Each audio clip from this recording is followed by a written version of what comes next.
Once upon a time, in a land far, far away from some of you viewers, our adaptation hosts sat down at our computers via email and Facebook and came up with our list of the best fairy tale adaptations on screen. And clearly, they are far better stories than this one, so I won't try your patience any longer. I am Jessica Dunn, and I'm here to tell you our favorite versions of Happily Ever After. I consider it a very good sign that our first film made it onto this list when it's barely been in theaters a month.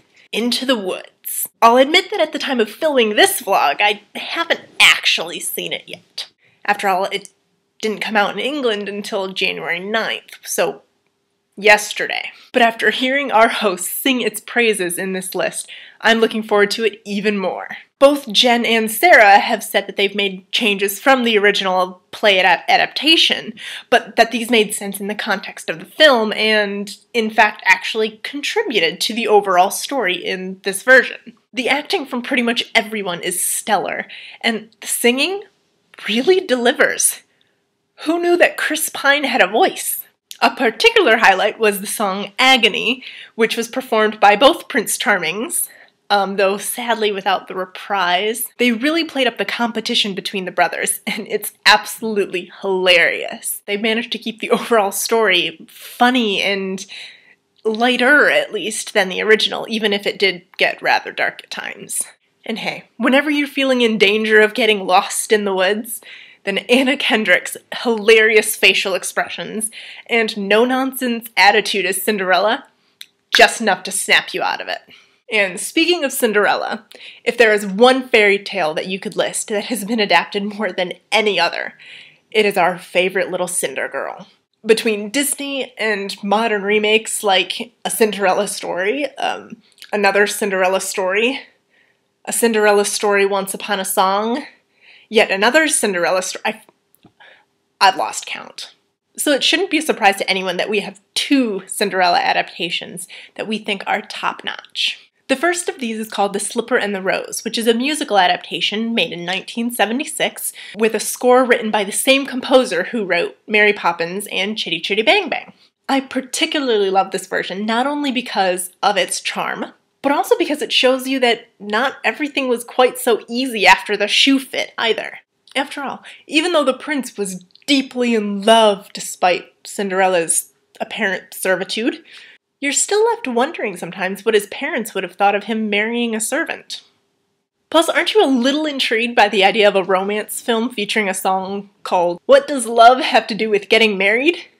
As for our second Cinderella story on the list, Ever After is a true classic. By adding a historical resonance to Cinderella and giving her a realistic French-sounding name, Danielle de Barbarac, and hey, even throwing in a Da Vinci painting to prove her existence, they really managed to add a weight to the original story. Sure, the French characters speak with suspiciously English accents, and Drew Barrymore is lamentably and obviously American, but in face of how awesome this version is in general, why quibble about the small things? Our heroine has spirit and passion, and she can really show her prince what for. Best of all, for me at least, this version of the story took us away from the fantasy of the fairy tale and created a different significance with their factual telling.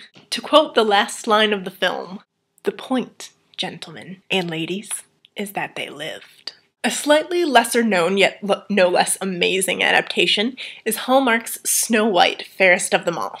Starring Miranda Richardson and Kristen Crook, who you might recognize as Lana Lang from Smallville, and some other character in a more recent, Beauty and the Beast. I feel like I should have known that. This version is a rather unorthodox take on the original tale, mostly because it incorporates details from another slightly lesser-known fairy tale, Snow White and Rose Red.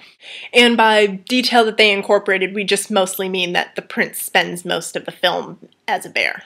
And then moving on to the dwarves, creatively named after the days of the week and themed for the colors of the rainbow, well, you'll just have to watch for yourselves to discover just how lovable they can be.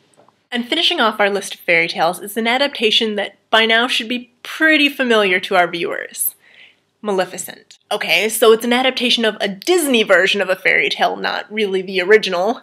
And even then, it consciously takes liberties on the original version, but this is what we especially love about it. It doesn't so much change the tale of Sleeping Beauty in favor of the villain, rather it changes our perception of the same events that occur, so we come to realize that Maleficent's truth has been twisted to portray her in an evil light. Anyone? Plus, Angelina Jolie's portrayal of the title character is flawless. Talk about perfect casting. That about wraps up this week's list of our best fairy tale adaptations. Or does it? You tell us. Have we left anything out? Or maybe some of our choices have made you go, what? If so, feel free to leave your comments in the section below. Also, if you like what we have to say, we have a podcast where we talk a lot more about new and upcoming adaptations. If you're interested in that, check out the link to iTunes in the info section, as well as links to all of our social media sites. Facebook, Twitter, Tumblr. Not Instagram, though. Someday. So, thanks for tuning in into Adaptation. Hope to see you next week. And until then, stay away from apples.